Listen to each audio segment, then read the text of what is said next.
Welcome to the HMO Property Show by investors for investors. Brought to you by the HMO Property Co, Australia's leaders in impact investing. Investments made with the intention to generate a measurable, beneficial social or environmental impact alongside a positive financial return. Catch us weekly as we discuss all things cash flow positive property investing. Welcome back to the HMO Property Show, and today I've got my good friend and the renovation queen of Western Australia. It's Miss Julie Anglesey. Julie, welcome to the podcast. Thank you, Neil. Out to make valuations work on the HMO. You've been out in Perth flipping properties for quite a while now, yeah?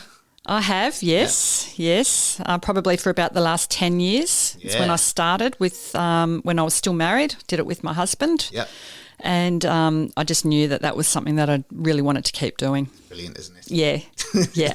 Like we've known each other for since about 2015, 16, I reckon. Yep. Yeah, and like we've both seen each other flip, and we've actually flipped houses opposite each other previously. Yeah, without realising before we knew each other, I think. Yeah, and then I crossed paths shortly after that. Yes. We became good friends, and we met in the Isle of Real Estate group as well, didn't we? Yep, which is an awesome community. Yeah. And we'll probably touch on that later on in this podcast episode as well, but I think we've both got a lot of respect and appreciation and gratitude for that group and what it's brought us as individuals, but also everyone else in Perth and across Australia. Like dipping a borehole, she's got a lot to answer for, that lady, yeah, hasn't she? She does. She's absolutely amazing and inspiring, and it blows my mind, actually. Yeah. I was watching a webinar with her the other night, and it was more of like a pitch to get people into the education program.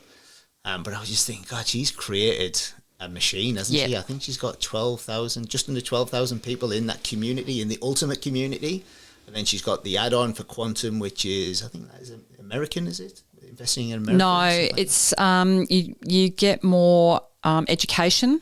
Right. So they go into a bit more commercial stuff, bit more sort of development stuff as well in quantum. Yeah. But and then she has the platinum, which you get more mentoring and coaching. Yep. So you get more events with quantum, Yep. and then you get the more personalised coaching with the platinum. Yeah, and you've had the privilege of being in platinum, which again we won't get into just yet. Yeah.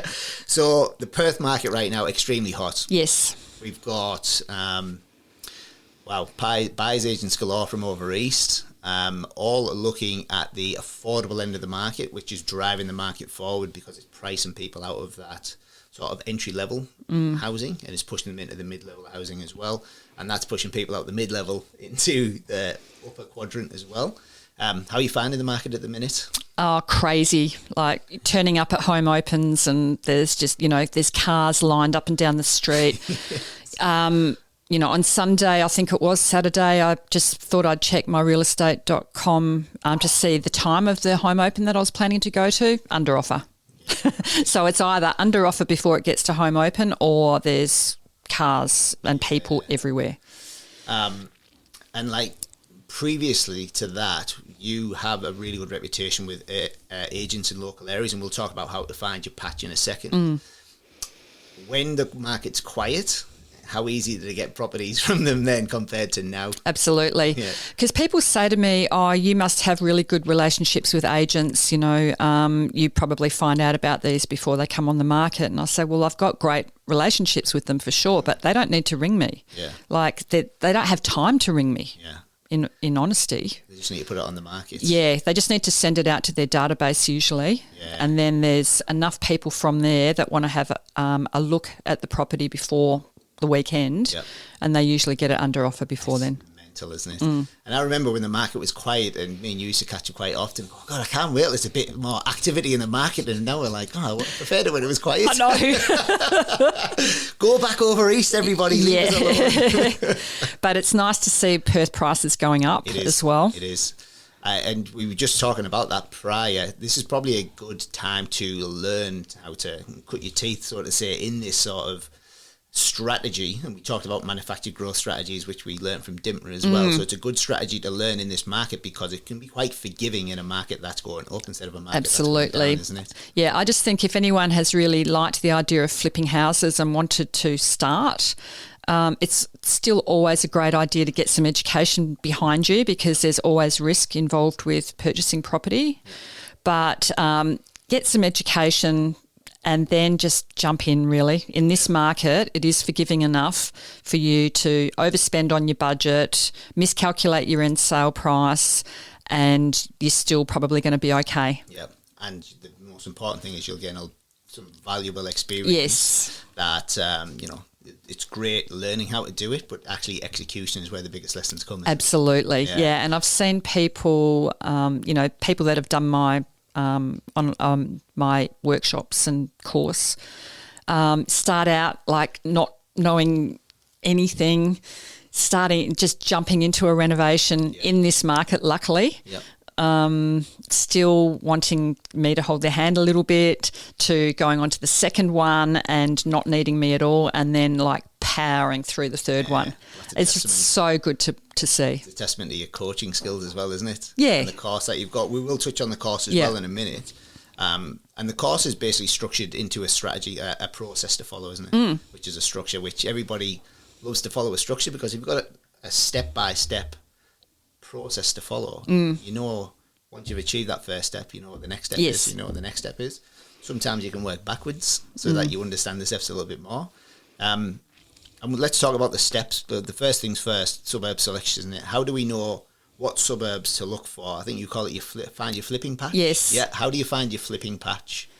Well, in this market, pretty much it's just everything. Throw a dart at a board. Yeah. So let's go back into a bit of a quieter market. We haven't got as many people in the market, but we had a lot more properties on the market. So let's say we've got a balanced market of like 13,000 properties compared to 6. Well, that would have been ideal, even because most of the time that I've been doing this, we've had an oversupplied market, and it's been like 15,000, 16,000 properties on the market. So we've lost 10,000 of them? Yeah.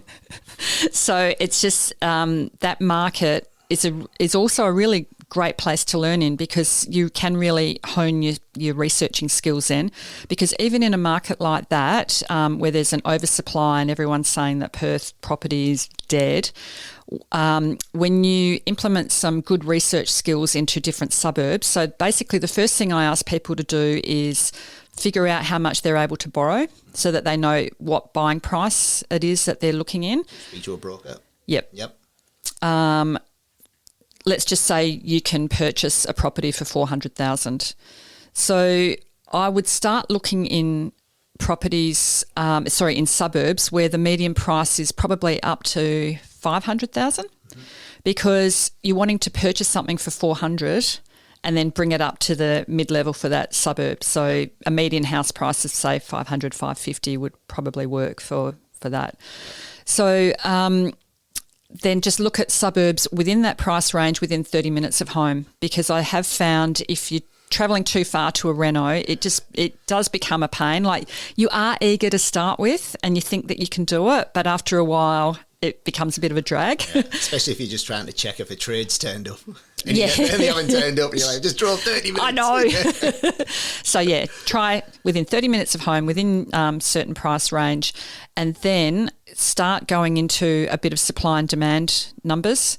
See how many properties are on the market for sale in that suburb compared to how many have sold over the past year, because that is a really good ratio to check to see what the supply and demand is like in a suburb. Yep. It's a research skill that I learnt from John Lindemann. He's a property analyst, and I found that it's worked really well, because in that oversupplied market, like, people and the media and everybody would just say you can't make money in Perth in property. And then I would look at suburbs and I could see the imbalance, and I could see that the number of properties properties for sale were coming down in that particular suburb, but the sales were still really strong over the past year. So I could tell that there was a bit more demand in that suburb, and also by tracking what the median house price was doing in that suburb as well, and the days on market. That was a big thing. Like, at the moment, once again, it's not such a big deal, but, we had some suburbs with over 120 days on market, some,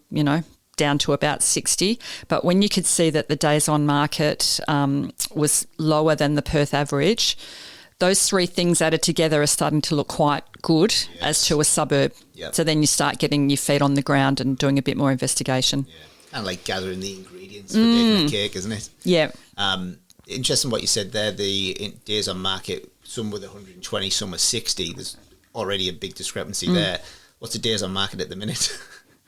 I haven't even looked, to be honest, but I've heard it's about 15 or 20 or something. I don't know. 15, 16. Yeah. And that's essentially them just signing up, getting on the market and doing one home open. I heard a story the other day. Somebody said that a real estate agent put a property online and said, people that were contacting them just said, I'm doing one home open. If you want the property, be there this weekend. It's going to be the only home open. And they had something like 20 offers in on the property. 40 odd people turned up at the property, 20 odd offers, and it went for like a ridiculous amount over the asking price. Yep. And so that the property that we've currently got under contract to start our next renovation was exactly that. It was like I was actually just going for a look more than anything, to be honest, with this particular one. But I thought it was in a good location. Yeah. So I turned up in the street. As I said, cars lined up and down. People were queued up out the front waiting for there to be space inside the house. The agent said there'll be one home open, and after the home, she didn't even take people's details when we walked in to follow up. She just said, if you want to put in an offer, let me know what it is, and I will only be writing up the top three.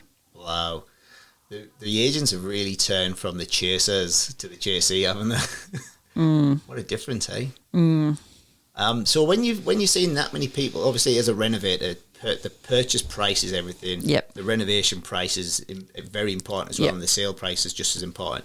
How do you not overspend in a market like this? And how do you estimate the end sale price? And the renovation, I mean, we're going to get further into managing your trades and stuff, but prices for renovations, materials and labour, it's gone up as well. Yep. Are we seeing enough buffer in paying a little bit more for the asking price and more for the renovation? Are we seeing the buffer there for the sale price as well? I think so. Yeah. Yeah, and really, as I said, there's always a bit of risk when you investing in property.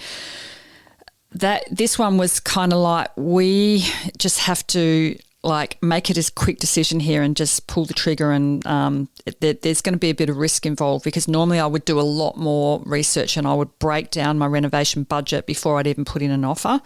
For this one, I just looked at it. We ended up paying $445 for it. Yep. I looked at comparable sales in the area for renovated properties. They were low sixes to mid to high sevens. Big difference. Yeah. So I just kind of figured, well, if we can sell this for around $650 and we can spend $100,000 on the reno, hopefully less, there's got to be profit in there. So I have a joint venture partner with this one. So I just, as I said, I wasn't actually planning to buy it. So I hadn't told her about me going to the home open beforehand, and just sort of messaged her that night, and I said, actually, I think this is a really good property and we should have a go at this. So she did a drive-by the next day and had a look at the photos online, looked at the neighbourhood, spoke to the neighbours, all of that kind of thing. She felt really comfortable with it. I felt comfortable with it, so we just went ahead. But I've never done that before. It's interesting there as well that you're saying you're just throwing a kind of ballpark figure at the renovation. Obviously, that comes with years of experience, doesn't it? How would you... Obviously, you don't teach that in your course. No, I don't teach that at all, no. This is new to me. Was the fat in that as well? Was you saying, it's probably about 40K, but I'm going to put 55 in there, 60, just to stress test it, see if it works? For the renovation? No. A basic renovation these days is at least 50,000. What we call them basic cosmetic. Yeah. Painting's gone through the roof. Yeah, all of it. Paint a house for like $5,000. Yeah, it's got a plumbing, electricity. Yeah, 50K for a cosmetic. Wow. Well, yeah, what we looking more at, than that. What are we looking at for a kitchen nowadays? Probably 10 to 12,000. It's probably $3,000 or $4,000 increase on that from 4 or 5 years ago, isn't there?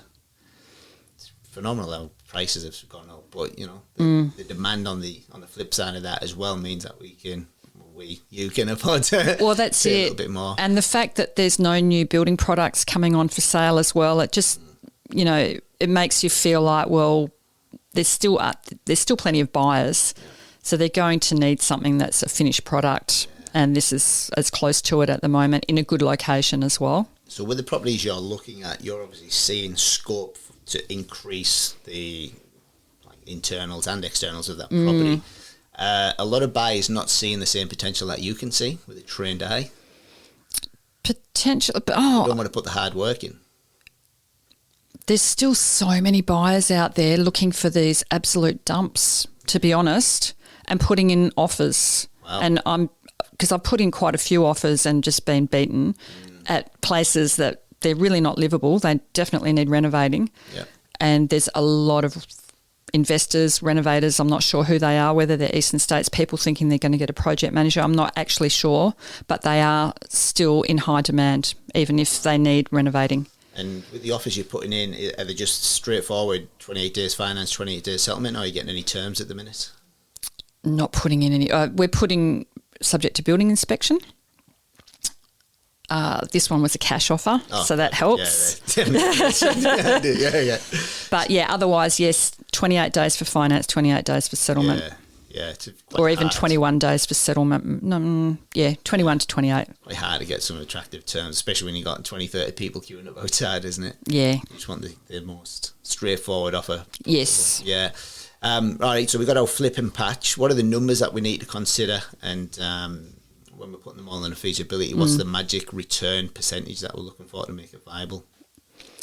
So magic return percentage, because I do operate quite a bit in the lower end of the market, I want at least a $50,000 profit margin in there. Yep. So even if I bought a property for say 300 to 350 and sold it for say 500, or 10% of the sale price would be 50,000 anyway. But if I bought something cheaper, I wouldn't want a smaller profit margin.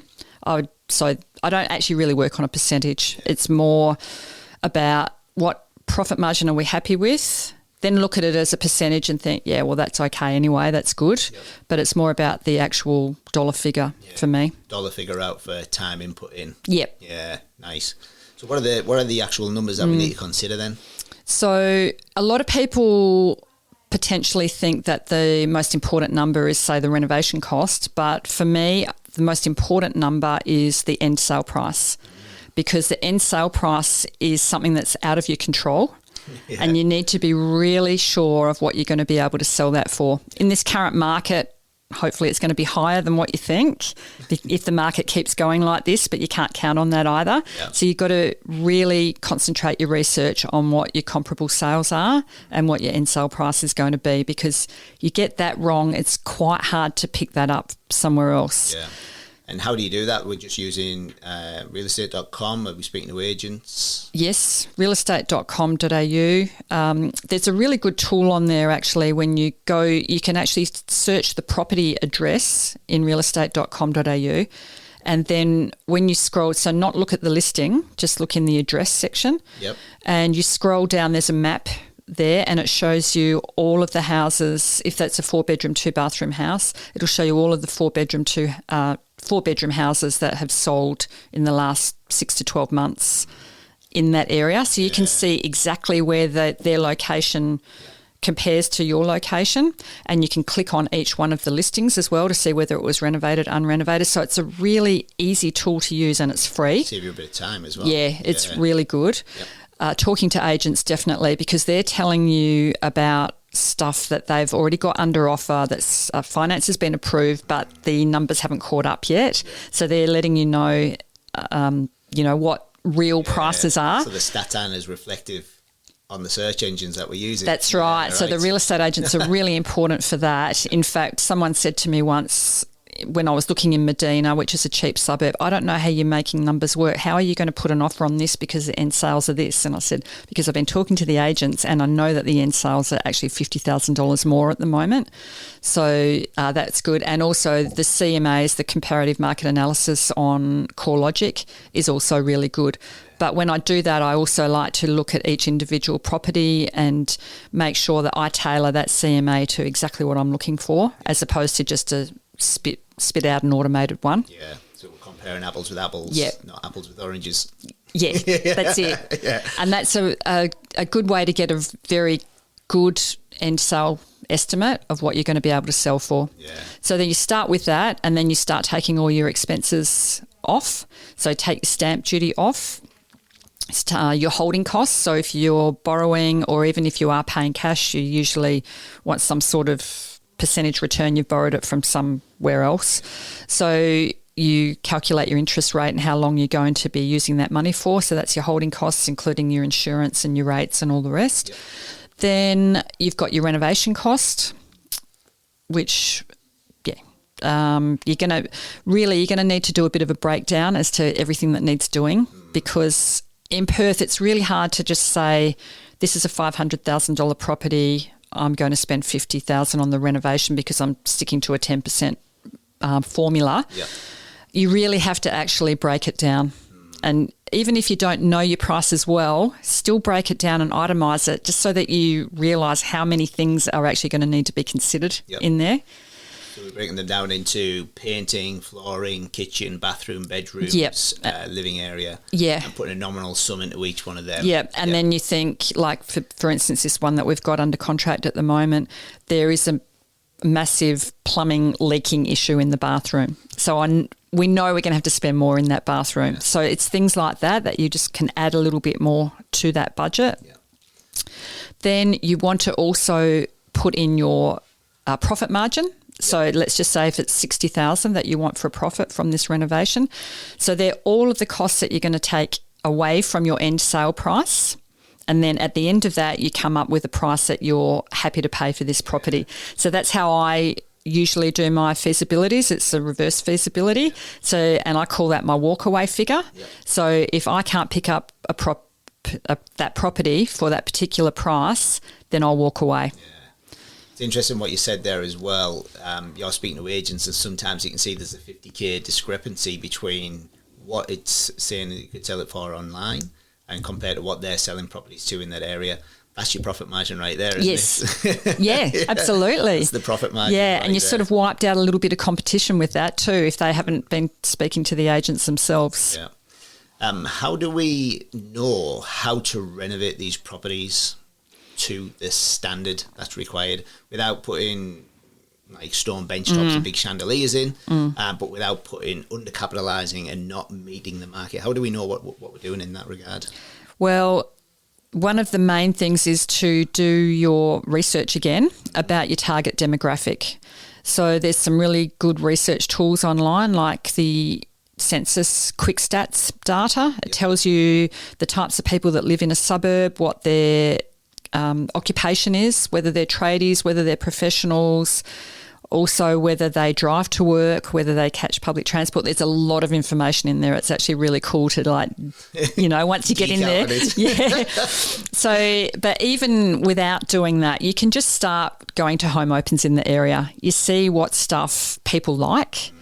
You can listen to people as they're walking through, you hang around for the whole half an hour and just listen to everyone's comments. They really like the stone bench, or they don't like the small bedrooms, or they like how the open plan area flows out to the outdoors.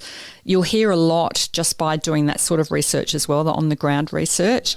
And like an investigator, aren't you? Yeah, I love it. Yeah, and then when you're doing your comparative, like when you're trying to get your end sale price figure, you'll probably be ringing a few agents to find out how that property compared to your property that you will be presenting to market, and also ask them, what did people like about that property? What was it that sold that property for such a good price? Yep. So we're kind of piecing the jigsaw together and finding out what exactly the market needs. Yep. Yeah, brilliant. Do you ever approach the agents to say, if we did this, would this increase the value? I do often, but they just always say, "Oh, without seeing it, I can't give you an answer." Disclaimer. Yeah. Well, actually, after they've seen a couple of my renos, they do give me a bit more of an idea. Yeah. But usually, if I haven't come across them before, they won't give me an indication. Yeah, cool. So we've got our flipping patch, we've got our numbers in our feasibility. We know we're not going to overcapitalise. We've had our offer accepted, and we're moving into settlement. How and when do you start to schedule in all the work? And are you doing the work yourself? Do you turn up with your tool bag and your tool belt on? No. So you are just purely project managing, all work goes in there for you? Purely. Yeah, brilliant. Yeah, so when I was married to a tradie. Yeah. So I never had to pick up a tool. You just bossed him around. Yeah. So, and, you know, now that I'm not married, it's not really a skill that I want to learn right now. I'd rather do the researching. So I start bringing in the tradies for quotes immediately. It's great when the house is empty because the agents usually sort of let you turn up a few times and, you know, meet your tradies and have everything quoted and scheduled in before settlement day. When there's somebody living in the house, it's a bit trickier. So, yeah, last week I arranged to just meet a couple of people there for an hour and the homeowner was okay with that. I'll hopefully do that again next week, just so that I've got the main quotes in at least. Yep. Is the new one that you're buying, is that empty or has that got people? Just got someone in it, and he's got a lot of stuff in there as well. So, yes. Yeah, so, yeah, it's an interesting one. But, yeah, so I have my whole project plan done before settlement. Brilliant. Yep. So as soon as it settles, you get the keys, bang, we're in there. Yep. Who's your first trade that you send in? The plumber and the electrician, and they'll cap off any of the stuff, you know, like the electrical and the plumbing in the kitchen and the bathrooms and that we're going to demolish. Yep. So, yeah, they're first. And then I get the handymen, in the strong guys in, and they demolish. Carpets up, walls down, stuff like that. Yeah, and quite often the carpets, particularly if it's an older house, some of the carpets are pretty cool. Like they're old, but they're really retro. So I'll put them on Marketplace and Gumtree. I'll say free, come and lift it yourself. Yep. So they usually go. So then I don't need to pay a labourer to do it, and I don't need to pay for a skip bin. I'm getting excited here, Julie. It's been a while since I've actually done a renovation myself. Like, I've got a team that looks after the renovations for all of our clients, but I've just got this vision of me pulling carpets up and the screw gun out, because even though it is better to project manage them, I am a tradie at heart. I love to get my hands dirty and put my radio on. Yeah, and if you love it, then that's great because you're going to save yourself some money. Yeah. But I don't love it and I'm not good at it, so and I'm not doing it. your time is probably best spent looking for more deals. Yep. Yeah, brilliant. So we've got our guys in, rip the carpets up. I'm still visualising me pulling carpets up. I can't help it. So we're ripping the carpets up. We've got the sparkies in, we've got the plumbers in. Who's the last trades that we're bringing through there? At the end of the project? At the end of the project.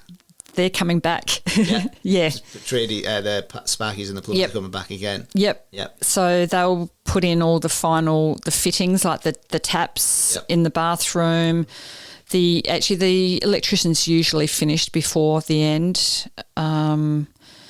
Yeah, and then obviously we get the staging people in like right at the end, which is always really exciting. That's a very exciting day when the furniture comes through. When it starts all, because you know what it's going to look like anyway, but as soon as that furniture's in there, it ties it all together for the buyers, doesn't it? Yeah. Have you ever sold any properties without staging in them? No. Always staged them? Yep. Yep.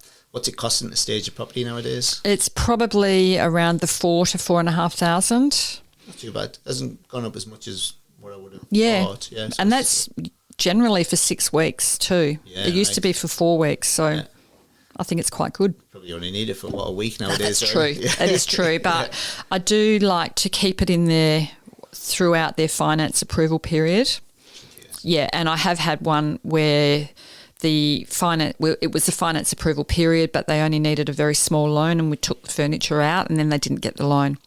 So then we had to actually pay for it to all come in again, and at short notice as well. So we ended up with different furniture than the first time, because I actually do get the stager in very early at the beginning of the renovation because they can visualise what it's going to look like when I explain it to them. So then they can plan what furniture they're going to put in there too, based on what I tell them the target demographic is as well. Brilliant. What's it taking you at the minute, time-wise, to execute a renovation from settlement to staging furniture in place? It's usually around the 6 to 8 weeks. Yeah, great. Yep. Good stuff. What are we doing outside the properties, gardens, facade, like curb appeal, all that type of stuff? So with the brick if we don't like the brick colour, I've just been painting the brick. Like the dark brown bricks? Yeah. It makes the house look dark? Yeah, and one I just did recently in Callista, it was red brick, which I do quite like, but it had that stacked stone like feature wall thing. It was a late 60s brick house. So the stacked stone to me was the feature, not the red brick, and the stacked stone colours did not go with the red brick at all. So we just went with like basically half strength shale grey, which just sort of like softened the walls and just made that stacked stone more of a feature. That looks totally different. When you do something to the outside of a house and you come back and it's done, do you drive past it sometimes thinking, it's a totally different house? Yeah, definitely. Yeah, and always the gardens, we just make sure that they're all cleaned up. The grass has to be green. The gardens have to look really good. But even side gardens and rear gardens, because when you're inside the house, it's important to be able to look through windows and look at something that is green and appealing and grounding. Definitely.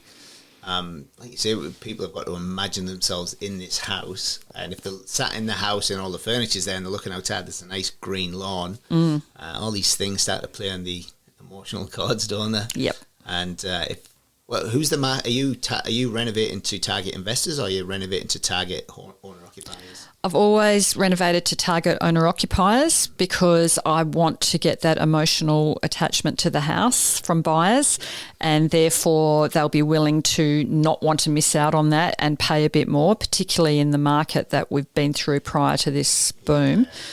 So at the moment, it could easily be investors, but I still am actually targeting owner occupiers. Yeah. Just so the people that are listening understand, there's a different level of finish between an owner occupier and an investor spec, isn't there? Yes. Yeah. What are you doing differently to target the owner occupiers or an investor? Basics. Sorry. I suppose just thinking about how they're going to be living in that house, and making sure that flow is there, the colours also, and as I said, that greenery. So because that really connects them to the home, whereas an investor, they probably wouldn't care if there's no garden out there at all. So, yeah. How much is this going to make me? Yes. Fair enough. Yeah, and it's just like low maintenance. They wouldn't really care if there was no garden or grass, or probably grass, but no garden out there, whereas I want to make sure that garden is really appealing so that an owner-occupier can picture, playing with their kids out in that yard. The investor mindset, like you said there, is how much is this going to make me? And the owner-occupier is how much do I want to pay to live in this property? And that's the difference right there, isn't it? What are we doing about selling these properties? Are we using the same agent that you bought from, or are you using a different agent to sell them? I've traditionally used a different agent. I had the idea that I didn't want to muddy the lines for it to look like they may have sold us something cheap so that they can get the listing, particularly in the market that we've had prior. In this market, I think it's probably a good idea to sell with, if you like the agent, if you think they're good, sell with the agent that you get it from, because, I don't know, just show a bit of loyalty, I suppose. Yeah. But I always make sure that it is one of the top agents in the suburb. Some agents I wouldn't use as selling agents. Even if I buy from them, I still wouldn't. So, yeah. So I like to choose a good, strong agent in the area, one that is selling a lot of properties in the area. Once again, on realestate.com.au, there's a tool there. It's called Compare Agents or something. And you can go in there and just look at that particular suburb, see who's sold the most properties. You can see the type of properties they've sold. So if it was a suburb that's got apartments and houses, you might notice that one agent sells a lot of properties, but they're apartments, and I'm going to be selling a house to an owner-occupier, so they might not be my agent. So I sort of do a bit more research, basically, and go to home opens again, see how they operate with the buyers before they know that I'm going to be a seller, if it's not the same agent that I've bought from, that kind of thing. Yeah. So there's quite a bit of work going on. It's not as simple as find a house, get someone to renovate it, and off you go. There's a lot of research, a lot of due diligence, everything's going on. Yep. So we've got the right agent, we've got it on the market, we've locked in a good sale price. What do we do after that? Celebrate. How important do you think it is to celebrate at the end of a renovation or at the end of a project? I think it's really important. I think about energy a lot. So even at the start of my renovation, I'm very conscious and aware of the energy in my renovation. Actually, that's just sort of put me off onto another little tangent now. But at the end of my renovation, I also get an energy clearer into the house. So then that clears the previous energy. Like, I have thought about getting it done before I start the renovation, but then there's so many tradies and different people coming through during the renovation that's more energy as well. So I just get it all done at the end. So, and I actually really do think that helps a lot. All of my houses have sold quickly. So what was I going to say about energy though? So, so that just to complete that sort of cycle, to celebrate at the end, that's just bringing the whole cycle together, really. And you've got to celebrate, because then you want to create more of what you've just created. Yeah, keeps the momentum going. Yeah. Let's talk about the energy, because people might be listening to this thinking that's a bit woo-woo, isn't it? And I used to think that myself.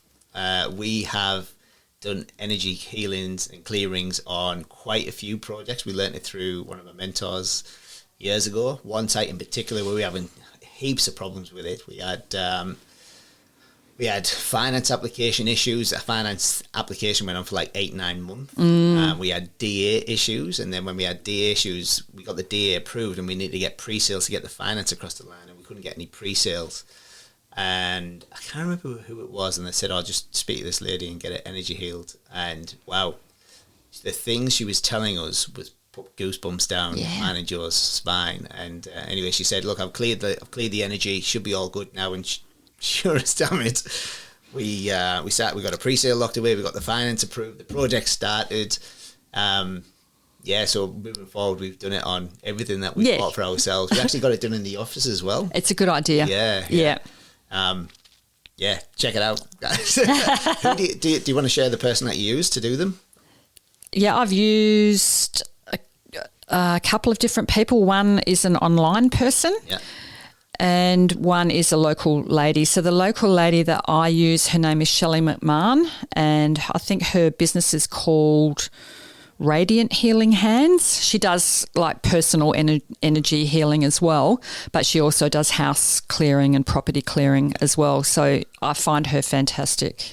Yeah, the first one we did was online. She was in Queensland. Yes. And I was like, oh, this is just a little bit I know. And then you had to bury some gemstones or some crystals. We had to put the crystals on the map. So we had to print out a picture of the map, and she drew all these energy lines on the map, and we had to stick certain crystals on certain parts of the map. And I was just thinking, this is never going to work. Why do we waste our time with this? And it did work. So I have done that one as well. And then this lady, I don't need to buy any crystals with this local lady. She goes through herself and does it all. Yeah. It's really good. Great. So, Julie, after doing heaps of renovations, you've also got an online education course that I've got the exact step-by-step process that you follow. Yes. How do people find out more about that? On my website, Renovating Made Easy, there is at the top, you can join the wait list for the online course. Packed out. Well, we'll see. So I have been running in-person workshops over the last probably 5 years in Perth, just off and on, not sort of ongoingly. And I've just really loved doing that and seeing people's aha moments, and also seeing them go on to do projects. Quite a few of the students they're gone on to do quite a few projects, and it's really inspiring to see, actually. It's really great. So a lot of people have said to me over the years, like, you know, you need to be, you know, if we're in New South Wales, can we join? I did try doing that in my last live workshops. I had a guy on Zoom, but I just really thought, well, I think the online would be much better. People can do it in their own time, and then we'll have a Facebook group where we, you know, meet up once a fortnight for, you know, live calls, so that, you know, it's still a little bit of that hands-on connection type situation, but people can actually just get through the learning in their own time. Yeah. It's always nice getting the people together as well, isn't it? Like, you talk about energy there as well, and momentum. Your network is your net worth, isn't it? When you're out there doing this stuff. Quite lonely at times, can't it? It can be, Unless you've got a good network around you. Yeah, and that's why I do really enjoy doing joint ventures as well, because then you've got someone to bounce ideas off. Yeah, and share the wins, that's it. What about coaches and mentors? You touched on John Lindemann earlier, and we touched briefly on Dimpner. Yes. I know Dimpner's had a big impact on both of our lives. Any other coaches and mentors that you've had? Yes, Stuart Ziddell. Yeah, I've seen him for ages. No. Yeah, he's living on his property in northern New South Wales, growing veggies and loving life, basically. But he sends out an email every now and then. But no, he used to come to Perth as well and hold a property weekend, which was always great. And it was just so good, once again, to connect with people, learn different strategies, very similar to what Dimpner teaches. But Dimpner is still doing the live stuff, which is really good. Yeah. Obviously, it all quietened down over the COVID period and that, but it's all back together now. And you've been running some networking groups in Dimpner's group as well, haven't you? Yes. Where are they going? Oh, great, yes. So we found, because I live sort of between Rockingham and Mandurah, it's a bit of a distance to drive to Perth. So a couple of us, and I realised that there was a few of us that were driving up. So we just I spoke to Eddie, who you know, and we said, well, why don't we just organise one down here for the South people? So Eddie's taken that one on board, which is really good. So we have a meet-up once every 2 months, and it's just great. And the last few times we've actually just met at someone's completed project, which has been really fun, because then everyone gets to see, you know, what people have done and, you know, talk about the actual deal and the numbers and everything. It's really good. The only thing they don't get to see is the before. Yeah, the wreckage that you've brought from. They just see the finished article and think, oh, this looks nice. Yeah. Pretty straightforward. Yeah.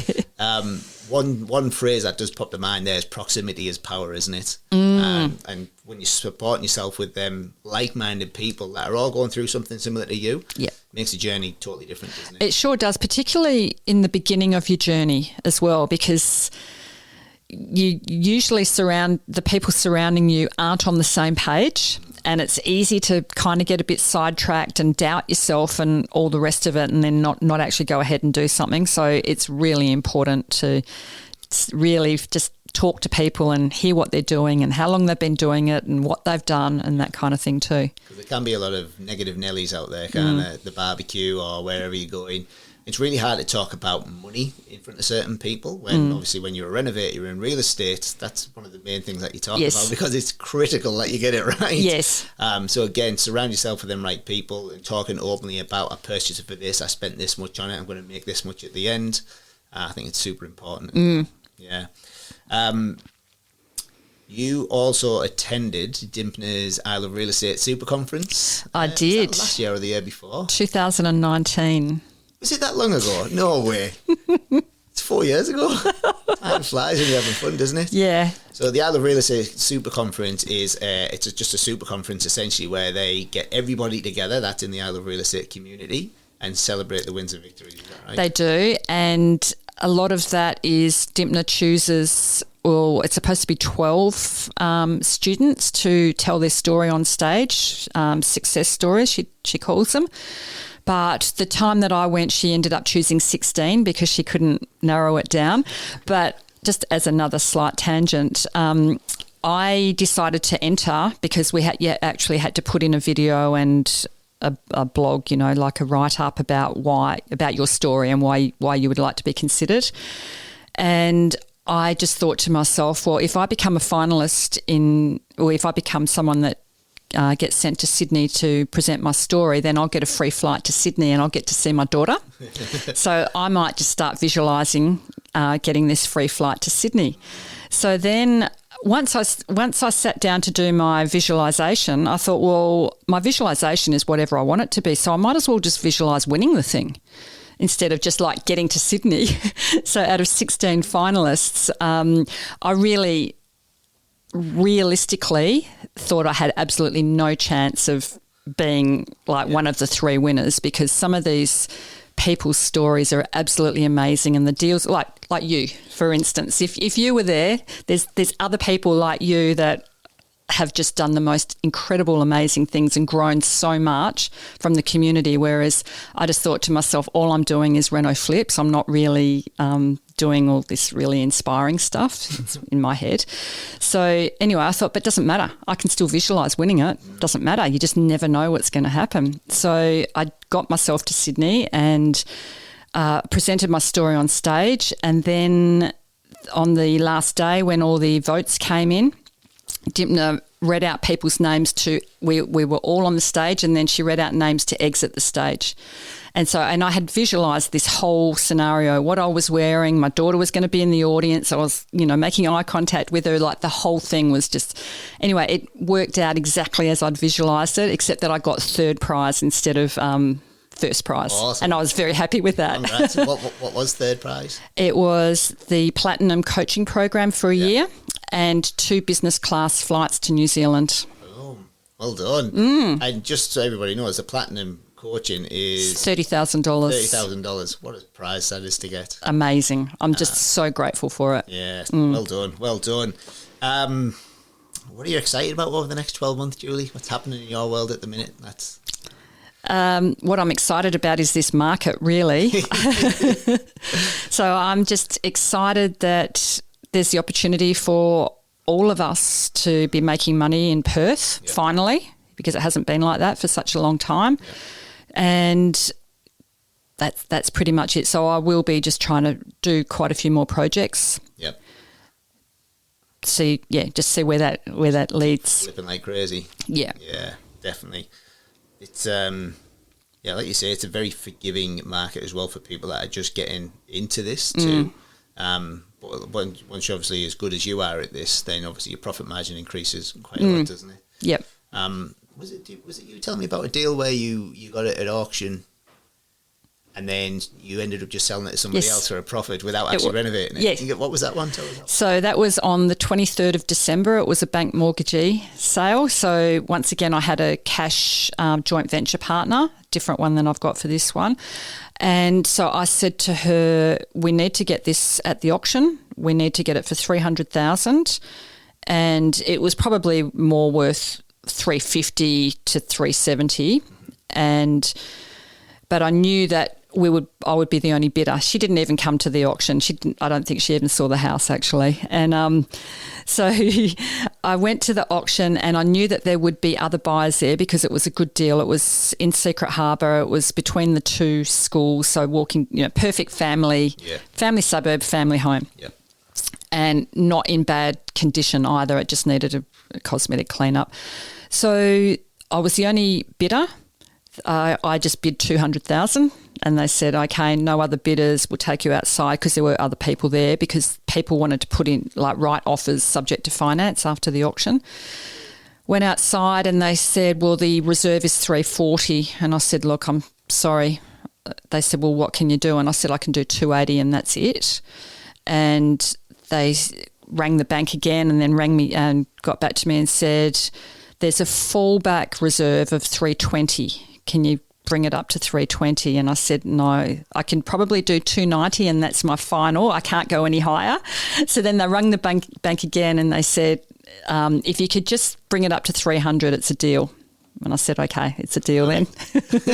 So then we did all of that, got the champagne, and then I said to the agent said, I can't believe you got it that cheap, because that guy that just left was going to offer $350, write up a contract for $350 if it was passed in.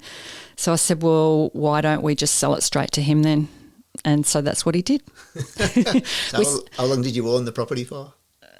It was just the settlement period, really. So it was probably 7 weeks. Yeah. But the contract was probably written up within the next week, actually. So between Christmas and New Year, and it was $346 is what we sold it to him for. Right. Did you pay stamp duty when you settled on it? Yeah. So about... We made $30,000. Perfect. Yeah. We paid the agent again also for putting that deal together. It was a reduced, commission. Yeah. But at least he got an extra bit of commission out of it. $30,000 for really doing nothing. Yeah. Paper shuffle. To an auction. Yeah. Happy days. Yeah. And these are the skills that you can learn, aren't they? When you just get out there and actually implement. There's all sorts that you can learn and implement and get some cracking results. We're getting to the end now, Julie. We've been chatting for quite a while. 45 minutes. Yeah. If you had $1 million to invest right now, what would you invest in and why? Well, some of the other renovators out there might not like my answer because I'm giving away all our secrets, but I really love Kwinana. Yep. So it's still really affordable. You can buy cheap properties in there because a lot of them are, the timber floors, the older style. They look terrible because they haven't been upkept for years, but they don't take that much to clean up either and look amazing because of those the Jarrah floorboards. Pop when you polish them up, don't they? Yeah, and I love that there's a lot of work in the Kwinana Strip. It's close by to the Rockingham foreshore, which is really awesome. It's just funny that people think Rockingham isn't a great place until they go there. The foreshore's incredible. Yeah, it is. It's really lovely. Nice. I've heard, just sorry to jump in there, I've heard they're also doing a new jetty down there as well. They may do. Yeah, I'm not really sure, even though I live in the city of Rockingham. They talk about stuff and I just never know what's happening, but until it happens, really. You've got the Kwinana train station taking you straight into Perth. It's also not too far from Fremantle, and some of the older parts of Kwinana, like Medina and Callista, really remind me of Hilton, which is near Fremantle, and has obviously grown a lot over the years. And I just feel like there's just a lot of potential in that area. So I would buy 2 properties in there, renovate them. Is. Yeah. Last but not least, Julie, what is your favourite quote? So I don't necessarily have a favourite quote, but there's one that comes to mind from Napoleon Hill, which is, he says in his book Think and Grow Rich, to go through the dictionary, look for the word impossible, and then tear out that page of the dictionary. Yeah.